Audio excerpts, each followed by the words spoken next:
Dunk from A Knight of the Seven Kingdoms is quickly becoming one of my favorite fantasy characters.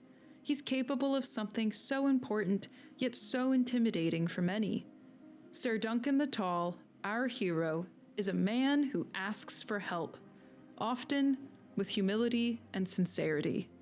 Now, that might not seem very heroic or strong on the surface, but to me it is. I grew up in a family where asking for help was viewed as a sign of weakness.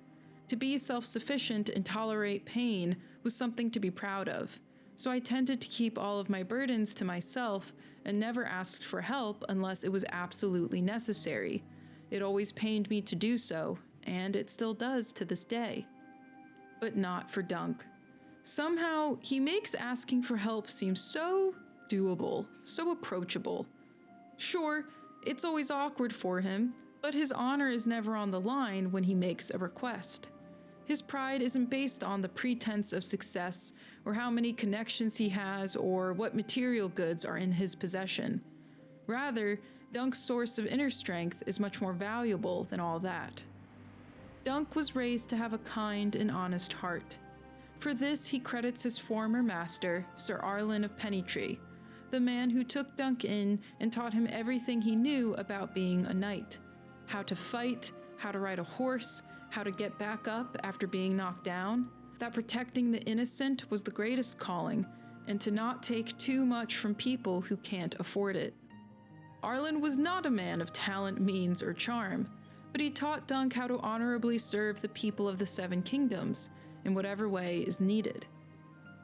In order to fulfill this calling, Dunk must make a name for himself at the Ashford tourney, or at least win a bout or two so he can get some quality armor and coin. As his Squire Egg points out, no proper knight uses rope as a belt.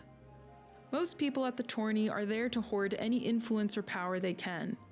But Dunk doesn't want to win for personal glory, because unlike everyone else at the tourney, who have castles to return to even if they lose, Dunk needs to win in order to survive.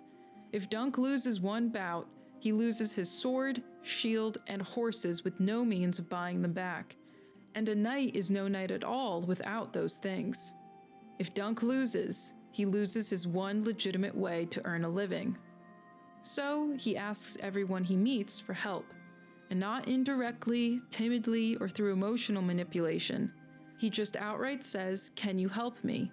and explains why he needs it in a straightforward way. There is no shame in his voice when he explains his situation. It just is what it is. Multiple times per episode, characters give Dunk a double take once they comprehend his blatant honesty and good-heartedness. They genuinely can't believe that someone as sincere as Dunk exists.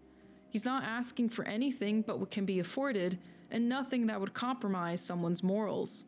They realize that Dunk would happily help others if he had the means to do so. After this realization, people either warm up to Dunk or immediately dismiss him. Either way, they relax in his presence, because what they're used to engaging with is a familiar dance. When you play the Game of Thrones, you win or you die. But there's no playing games with Dunk. The Game of Thrones is for the privileged and powerful, the select few that have never gone without food or a place to sleep.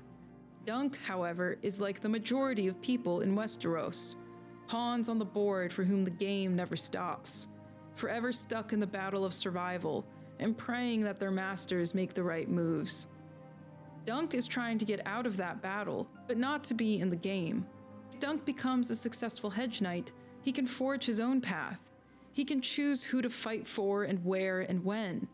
He can decide for himself who needs protecting, who needs helping, and who needs to be put down. Dunk's one desire is to become a true knight like the one Arlen raised him to be, honorable and honest. And there's no shame in asking for help with a dream like that, so Dunk has done. May we all navigate life like Sir Duncan, with a strong spirit, humble words, and honorable actions.